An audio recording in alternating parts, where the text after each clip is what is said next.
Good afternoon, everybody. A packed room today. Thank you all for coming. President Trump is making America affordable again through his proven economic formula of powerful tariffs, fair trade deals, massive middle-class tax cuts, energy dominance, and aggressive deregulation. The overwhelmingly positive economic data released this week underscores the significant progress the president has already delivered. Tuesday's CPI report marked the latest confirmation that President Trump has defeated Joe Biden's inflation crisis. Since President Trump took office, core CPI has increased at just a 2.4% annualized rate, substantially lower than the 3.3% annual rate inherited from the Biden administration last January. Importantly, as inflation cools, Americans' wages are rising, giving the American people more purchasing power. And with what is likely going to be a record-breaking tax refund season in the next couple of weeks, the American people will be reaping the rewards of the massive tax cuts that were signed into law by the president. Thanks to President Trump's signing of no tax on tips, overtime, Social Security, boosting the child tax credit, and locking in the 2017 Trump tax cuts, independent estimates project the average American tax filer could expect up to an extra $1,000 bump to their tax refund next year. This is going to be a helpful boost to working families who are making ends meet. On the energy front, the national average price for a gallon of regular gas this week fell to its lowest level in 5 years, thanks to President Trump's drill baby drill agenda. According to Gas Buddy, the average price for regular gas on Monday was below $3 per gallon in 43 states, below $2.75 per gallon in 30 states, and at or below $2.50 per gallon in 17 states. In fact, gas prices were below $2 a gallon at stations in at least 19 states. Don't forget, this was unheard of just a couple of short years ago. Overall, drivers are projected to spend $11 billion less at the gas pump this year than they did last year, resulting in hundreds of dollars in critical savings for the average American family. We're also seeing the housing market rebound as borrowing costs ease and income growth outpaces home price gains. According to a new report also released this week from the National Association of Realtors, existing home sales in December rose to their fastest pace in 3 years. To further improve housing affordability, President Trump has recently announced and directed Fannie and Freddie to purchase $200 billion worth of mortgage bonds. As a result of these actions, mortgage rates have fallen to their lowest level in years. As of last Friday, rates for the average 30-year mortgage are down more than 1 full percentage point. Because of these significant declines, monthly housing payments are now at their lowest level in 2 years, and we expect this decrease to continue. As someone who was enormously successful in real estate, President Trump understands that owning a home is about more than just having a physical asset. It's about empowering young people to stake their claim in the American dream. It's about giving newlyweds a place to make their own and start a family. It's about promoting the spirit of hard work, determination, and yes, the rugged individualism that has made America the greatest country in the history of the world. President Trump knows America is strongest when it's a nation of owners, not renters, and he is determined to unlock that opportunity for as many Americans as possible. That's why he will outline additional housing initiatives during his major speech in Davos next week, and we look forward to seeing many of you there. Finally, this morning, President Trump unveiled a health care plan for America called the Great Health Care Plan, and a video message detailing his solutions to lower costs for all Americans and significantly improve our health care system. The Great Health Care Plan will accomplish this through 4 common sense pillars. Number 1, permanently lowering prescription drug prices. Congress can get this done by codifying President Trump's historic Most Favored Nation initiatives into law to guarantee Americans the same low prices for prescription drugs that people in other countries around the world pay. Additionally, by increasing consumer choice by making more verified, safe pharmaceutical drugs available for over-the-counter purchases. Number 2, The Great Healthcare Plan will stop sending big insurance companies billions in extra taxpayer-funded subsidy payments and instead send that money directly to eligible Americans to allow them to buy the health insurance of their choice. Additionally, by funding a cost-sharing reduction program for healthcare plans and ending kickbacks from pharmacy benefit managers to large brokerage middlemen. Number 3, the Great Healthcare Plan will maximize price transparency by requiring any healthcare provider or insurer who accepts either Medicare or Medicaid to publicly and prominently post their pricing and fees to avoid surprise medical bills. This is an incredibly popular policy that has been bipartisan for many years, and President Trump is officially and firmly calling on Congress to get it done. And number 4, holds big insurance companies accountable by requiring them to publish rate and coverage comparisons up front on their websites in plain English so consumers and everyday Americans can make the best purchasing decisions for them and their families. These are common sense actions that make up President Trump's great healthcare plan, and they represent the most comprehensive and bold agenda to lower healthcare costs to have ever been considered by the federal government. Congress should immediately take up President Trump's plan and pass it into law. For Americans watching at home, you can visit greathealthcare.gov right now for more information on the Great Healthcare Plan. And with that, we will open it up to questions. In our new media seat today, we have a familiar face, Riley Gaines. I'm surprised it took us a year to get you here, but I'm very happy to see you. I know you have a new podcast, The Riley Gaines Show. And so thank you. And you brought a beautiful baby and your lovely husband, too. So thank you so much for joining. And why don't you kick us off? Absolutely. Well, thank you. First and foremost, congratulations to you.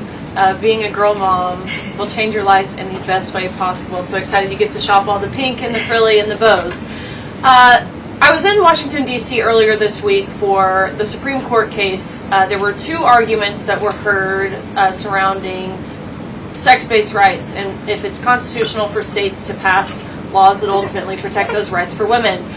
If the Supreme Court rules as anticipated in favor of maintaining these sex-based rights, is the administration prepared to take action against the states? I believe at this point it's 23 states that don't have those protections for women? Absolutely. And as you know, Riley, the administration already has done so. We've taken action in a number of fronts against these states who are failing to uphold the president's executive orders in this administration's policy of simply protecting women in women's sports and in women's private spaces.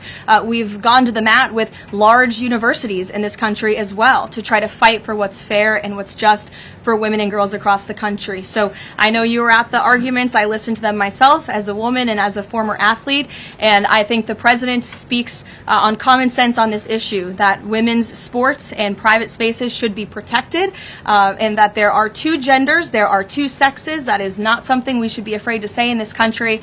And I think, frankly, it was quite alarming to not only hear a couple of justices gravel over that basic, fundamental, biological fact that men and women are different but inherently equal, but we are certainly different, and women deserve such rights. We hope and expect that the Supreme Court will rule in the right way on this matter. Thank you. Gabe. Caroline, thank you very much. A lot to talk about. Sure. Isn't there always a lot to talk about? What can you share about the president's meeting with Maria Corina Machado? Is it underway? What can you share about that? And then also, the president said yesterday that Delcy Rodriguez was, quote, a terrific person. Does the president trust the remaining members of the Maduro regime? I will say, to your first question, the meeting was about to begin as I was stepping out of the Oval Office moments ago, so my understanding is that it's underway right now. I know the president was looking forward to this meeting, and he's was expecting it to be a good and positive discussion with Ms. Machado, who is really a remarkable and brave voice for many of the people of Venezuela. So the president looks forward to obviously talking to her about the realities on the ground in the country and what is taking place. As for Ms. Rodriguez, the president did speak with her directly this week. As you know, he revealed that to all of you yesterday. And Secretary Rubio and the administration have been in constant communication with Ms. Rodriguez and other members of the interim government in Venezuela. They have been extremely cooperative. They have thus far met all of the demands and requests of the United States and of the president. And I think you have all seen that play out. We obviously had a $500 million energy deal that was struck in large part because of the cooperation from Ms. Rodriguez. Venezuela and Ms. Rodriguez have also confirmed that they will be releasing political prisoners from Venezuela. There were 5 Americans who were recently released this week as well. So the president likes what he's seeing and will expect that cooperation to continue. And regarding the investigation into the leak that the president referenced yesterday, what is the administration's position on the Washington Post reporter? The Post has reported that she was told that she is not a target of the investigation. Does the administration believe she did anything wrong? Then also, what is the administration's position on the Pentagon Papers case from the 1970s that affirmed reporters' right to publish classified information under certain circumstances? Well, since this is an active investigation, I don't want to comment on it much more than what we did yesterday to obviously confirm the investigation, and I can confirm what the Attorney General stated and the President as well, which is that the individual, unfortunately a contractor at the Pentagon, chose to unlawfully leak classified and very serious information to this Washington Post reporter, hence why the reporter's home was looked into by the FBI, rightfully so. And the administration is not going to tolerate leaks, especially from within the national security apparatus of the United States government, that put our nation's integrity and our national security at risk. Full stop. The president will not support that. I know the Secretary of War will not support that, and it will not stand. And legal action will be taken against anyone, whether it's a member of the press or whether it's an employee for a federal agency who breaks the law. If you break the law and if you endanger our men and women in uniform, you are going to be held accountable, period, full stop. But does this administration believe that this reporter or any reporter has a right to publish classified information under certain circumstances? Look, I think that we do not believe that individuals who have been given the privilege of holding a top secret clearance should be illegally leaking that classified information, and I know the American people agree with that. And I think it's a basic tenet of journalistic integrity not to publish information that could directly endanger the operational security or the brave men and women who are serving this country in uniform and putting themselves in harm's way to protect not just the people of this administration, but all of you in the press and all of their fellow Americans as well. Jackie. Thank you, Karoline. I wanted to get the White House reaction to Iranian state TV broadcasting an implicit threat to the president's life. It was images of the assassination attempt in Butler, Pennsylvania, according to reports, with the message, "This time it will not go wrong." I have not seen that, to be honest with you, Jackie. We'll take a look, and I'll let the president and his national security team examine that footage to ensure its legitimacy. Again, I haven't seen it, so I can't comment on it. What I will say with respect to Iran is that the president and his team have communicated to the Iranian regime that if the killing continues, there will be grave consequences. And the president received a message, as he revealed to all of you and the whole world yesterday, that the killing and the executions will stop. And the president understands today that 800 executions that were scheduled and supposed to take place yesterday were halted.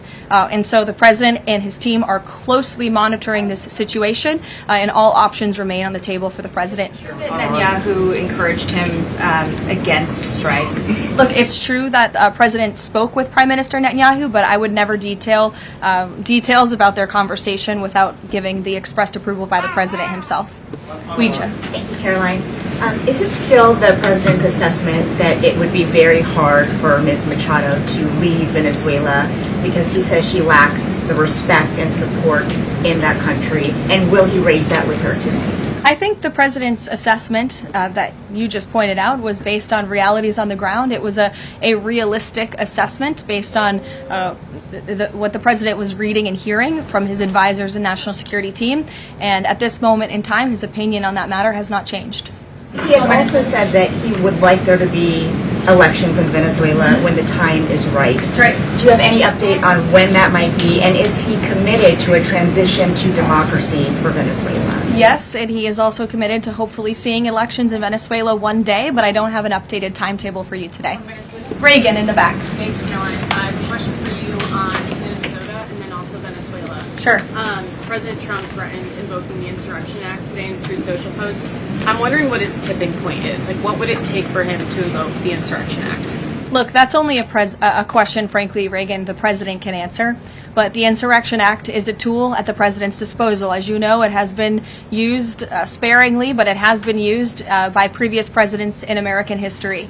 And I think the president's Truth Social post spoke very loud and clear to Democrats across this country, elected officials who are using their platforms to encourage violence against federal law enforcement officers, who are encouraging left-wing agitators to unlawfully obstruct legitimate law enforcement operations. And if you talk to any law enforcement officer, no matter what level they work at, they want to be working with their counterparts, whether that's at the federal level or the federal authorities wanting to work with their counterparts at the state and local level. And it's truly shameful that now for more than a year, you've had elected Democrat governors and mayors who have basically held their state and local law enforcement hostage and told them, you cannot cooperate with federal law enforcement. Why? They cooperated under the Biden administration. It's because these Democrats are deranged in their hatred for President Trump, and they are holding their state and local law enforcement hostage as a result.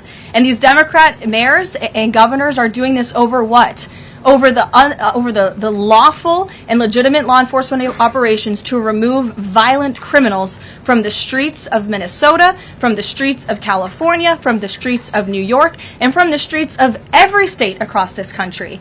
And you don't see these riots and this vandalism taking place in states like Florida. Why? Because you have a governor in that state who has empowered federal and local authorities to work together. And it's despicable what we're seeing from these Democrat politicians, especially in sanctuary states and cities across the country. Yesterday, Karoline. Go ahead, John.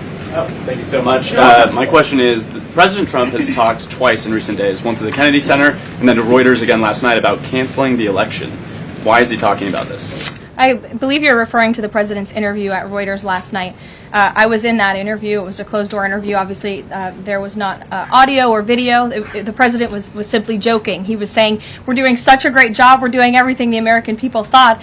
Maybe we should just keep rolling. But he was speaking facetiously. And then one more. Sure. On the labor secretary. She's under investigation. Has he spoken to her about this? I don't know if the president has spoken directly to the secretary. If they have, I'm unfamiliar with that conversation, but I have spoken to the president about that report regarding the secretary. He's aware of the internal investigation, and he stands by the secretary, and he thinks that she's doing a tremendous job at the Department of Labor on behalf of American workers. PBS, go ahead. You were mentioning a moment ago about working federal, state, local officials in Minneapolis. Governor Walz's office is saying today that he's trying to get a hold directly with the president. Have they spoken? And if they haven't, why haven't they spoken? If there's a desire from Walz, that they're saying to de-escalate what's happening there. I'm not sure if that's a genuine offer to speak with the president. I was with the president about 30 minutes ago, and they hadn't spoken at that point.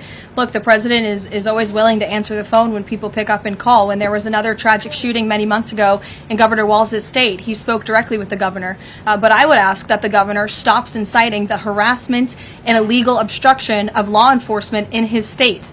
All ICE and federal law enforcement are trying to do are remove people like this off of the streets of Governor Walz's city in Minneapolis and of his state in Minnesota.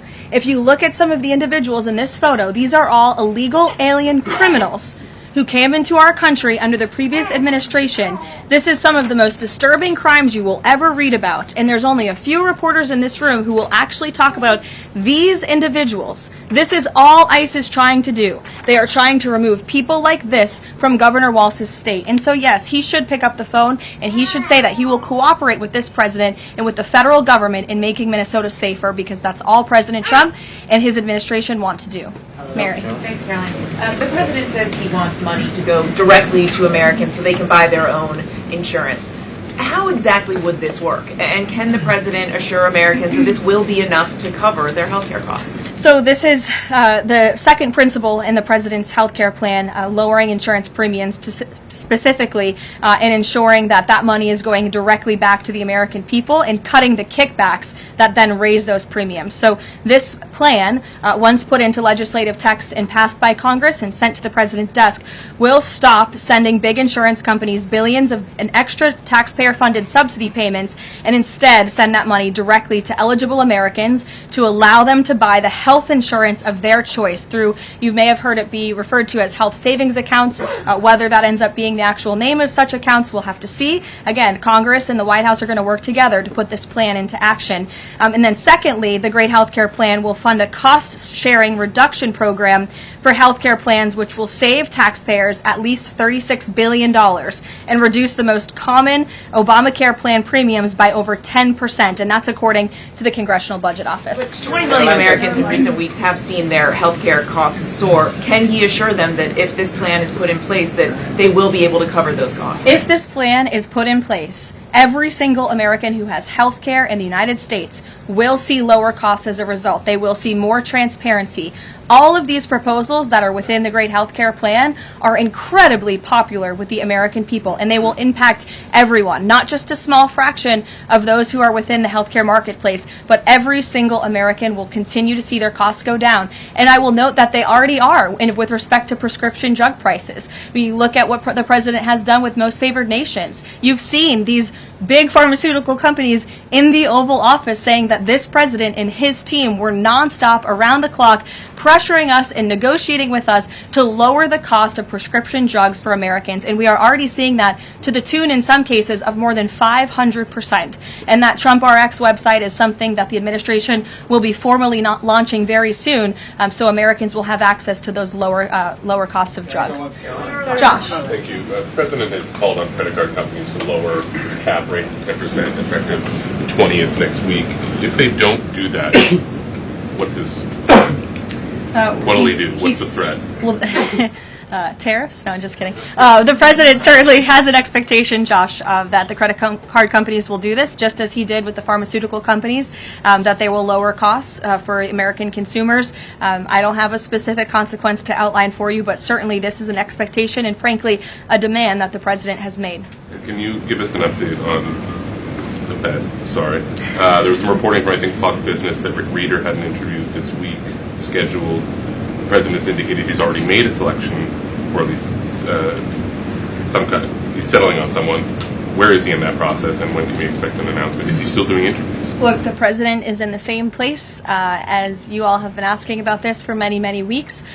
He's in a decision-making phase. There are a few people who he likes very much for this job, maybe less than that. The truth is, like with all decisions, it's a decision for the president to make. And he said to Reuters in that interview last night that he thinks he'll be finally making that decision in the next couple of weeks. So we will see. And very quickly, there's been some criticism from other governments about Grok and XAI, the Twitter AI bot, and things it's been doing to manipulate images, including whether that would violate the Take It Down Act that the First Lady just supported. We've not heard from this administration on it. Elon Musk says that they've disabled that, but I wanted to ask you whether the administration has a position and whether that's something that you will be pursuing, or whether the president has talked to Mr. Musk about that. Yes, I will talk to the Office of Science and Technology, and we will get you a firm statement and answer on exactly where the administration stands. I don't want to speak on that without speaking with the experts on it. Karoline? Yes. Just to follow up on the health care plan, one of the things in the Affordable Care Act was coverage of pre-existing conditions. Is there any discussion or inclusion on that issue in the president's plan? The president's plan that he outlined today will have no impact on individuals in this country with pre-existing conditions. Obviously, that's a continued conversation that the White House will have with Congress, but that's not the president's intention with the Great Health Care Plan. Karoline. Go ahead. Thanks, Caroline. 2 questions on Minneapolis. And then you. Go ahead. Thanks. 2 questions on Minneapolis, Sure. one on the ICE agent, the other on the rioting. I believe last night there were protesters or rioters that rifled through an FBI car, took weapons. We had a reporter embedded with ICE who said that she saw constant harassment all evening. Can you speak to the rhetoric we're hearing from Democrat politicians, whether they are causing violence against ICE, as well as some of the headlines we've seen, not including the full story? Yeah, I mean, to your first point, I think I've addressed that these Democrat governors and mayors in not just Minnesota but in states across the country are essentially, they've referred to ICE agents who, again, are brave men and women, and I would encourage everyone in this room, and I would encourage Governor Walz and other Democrats who are demeaning law enforcement to sit down and have a cup of coffee with an ICE agent or a Border Patrol agent. These are great, patriotic men and women who have families, who put on the uniform every day and are following our nation's immigration laws at the direction of their bosses and again, at the direction of the law. They are simply trying to enforce the law. And the Democrat Party has demeaned these individuals. They've even referred to them as Nazis and as the Gestapo. And that is absolutely leading to the violence we're seeing in the streets. If you look at some of the images out of Minneapolis last night, look at this vehicle. Look at what it says. It says F ICE. You have these individuals who are putting their middle finger, proudly so, at the camera. Another ICE individual, a vehicle that was vandalized last night by these left-wing agitators. People don't do this without encouragement from people in power who make them feel like it's okay. Here's another one. And I'm pretty sure this car, you can't see it, said the best agent is a dead agent, or something to that effect. This is despicable rhetoric that we're seeing, and the media is absolutely complicit in this violence, because if you look at the headline from CNN, protests erupt after federal agent shoots man in Minneapolis, that is not the story, that is not the truth. If you actually want to know the truth, you can look at what the Department of Homeland Security released, which is that this ICE agent was executing a targeted operation against a Venezuelan illegal alien who was unlawfully present in the country, who fled by car and then fled by foot. And when this ICE agent tried to detain the individual, 3 more of his comrades came rushing out of a house and started ambushing and attacking the ICE agent. They used a shovel or a broom to smash his face in. And so yes, that agent had to use self-defense and take up his weapon to protect his own life. That is what's happening on the streets of Minneapolis. That's what's happening on the streets, unfortunately, of these Democrat-run cities and states where you have elected officials who are encouraging such violence against our brave men and women in law enforcement. Thank you, Karoline. 2 questions. First, a follow-up on one of my colleagues who asked you about the president's interview with Reuters. You said that he was joking about canceling the elections, but Americans for generations have fought and died for democracy, for this democracy. Are you saying that the president finds the idea of canceling elections funny? Andrew, were you in the room? No, you weren't. I was in the room. I heard the conversation, and only someone like you would take that so seriously and pose it as a question in that way. Second, Thank you, Caroline. Senator Elizabeth Warren said that the president called her earlier this week to discuss caps on credit card interest rates. I'm curious, would the president work with her and other Democrats in Congress on a legislative fix to this issue? I think the president would work in good faith with anyone in Congress for a good legislative fix that would benefit the American people. And that's precisely why he called Senator Warren earlier this week on that matter. Thanks, Caroline. Earlier, you were just defending ICE agents generally, and earlier on, Secretary Noem spoke to the media, and she said, among other things, that they are doing everything correctly. 32 people died in ICE custody last year. 170 U.S. citizens were detained by ICE, and Renee Good was shot in the head and killed by an ICE agent. How does that equate to them doing everything correctly? Why was Renee Good unfortunately and tragically killed? Are you asking me my opinion? Because an ICE agent acted recklessly and killed her unjustifiably. Oh, okay. So you're a biased reporter with a left-wing opinion. What do you want me to do? Yeah, because you're a left-wing hack. You're not a reporter. You're posing in this room as a journalist, and it's so clear by the premise of your question. And you and the people in the media who have such biases but fake like you're a journalist, you shouldn't even be sitting in that seat. But you're pretending like you're a journalist, but you're a left-wing activist. And the question that you just raised and your answer proves your bias. You should be reporting on the facts. You should be reporting on the cases. Do you have the numbers of how many American citizens were killed at the hands of illegal aliens who ICE is trying to remove from this country? I bet you don't. I bet you didn't even read up on those stories. I bet you never even read about Lake and Riley or Jocelyn Nungray or all of the innocent Americans who were killed at the hands of illegal aliens in this country. And the brave men and women of ICE are doing everything in their power to remove those heinous individuals and make our communities safer. And shame on people like you in the media who have a crooked view and have a biased view and pretend like you're a real honest journalist. Kelly. Caroline, 2 quick questions on Iran. I wanted to ask first, just if you can say, how close was the president to potentially launching strikes last night, and was it the Gulf states that convinced him not to do that, as some of the region there have said? Well, look, Kelly, I know there's been a lot of speculation in the media about what the president is going to do at any given moment or any given night. And I would say a lot of these stories, to be honest with you, I've been reading them, and they have been based on anonymous sources who are pretending or guessing to know the president's thinking. The truth is, only President Trump knows what he's going to do, and a very, very small team of advisors are read into his thinking on that. And as I just told you, he continues to closely monitor the situation on the ground in Iran. And as we saw yesterday, he had heard that the killings and executions would stop. And we have seen 800 people, their lives have been spared as a result of that. The president continues to closely monitor, but also keep all of his options on the table. Karoline, two separate questions. Sure. On the Machado meeting first, what is it that the president feels that he needs to hear from her or from the opposition party that he hadn't heard prior to today or he wanted to hear in the meeting to be able to convince him to commit to some sort of a timeline for elections? I'm not sure the president is going into such the meeting with expectations like you just laid out, Fran. I don't think he needs to hear anything from Ms. Machado. I think generally this is a meeting that the president was willing to take and willing to accept to meet Ms. Machado in person and to just have a frank and positive discussion about what's taking place in Venezuela. That's all. On the subject of Greenland, Jeff Landry, the president's special envoy for Greenland, wasn't in the White House meeting yesterday. Can you say why that was and what exactly the role he is playing in these conversations about acquiring Greenland? Well, the Vice President and the Secretary of State were present for that meeting, and the meeting, it was a productive meeting. It was a good meeting, and in that meeting, the two sides agreed to really establish a working group of individuals who will continue to have technical talks on the acquisition of Greenland. Those talks will take place, I'm told, every 2 to 3 weeks, so this is a conversation the administration intends to keep having with the Danes and with the respected delegation from Greenland. But the president has made his priority quite clear. He wants the United States to acquire Greenland. He thinks it's in our best national security to do that. There have been multiple instances of American citizens being detained by ICE, and I'm wondering what the administration is asking the agency to do, or what steps is the administration asking the agency to take to ensure that Americans are not wrongly arrested?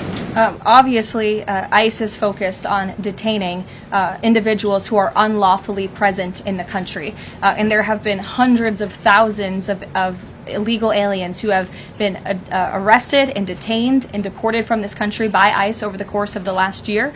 And that's their intention, and that is their goal. Elizabeth. Thank you, Caroline. What about on Greenland? You reportedly sent troops over there. Does that change at all what the president is doing on this? And then a second question. Yesterday, in a Senate help hearing, Senator Josh Hawley repeatedly asked a doctor if men can get pregnant, and she did not directly answer that. What are your thoughts on that? Well, to your first question on Greenland, I don't think troops in Europe impact the president's decision-making process, nor does it impact his goal of the acquisition of Greenland at all. To your second question, I mean, anyone in their right mind with common sense who's speaking honestly and candidly will say that men cannot get pregnant. And I think I can attest to that myself. So thank you all very much.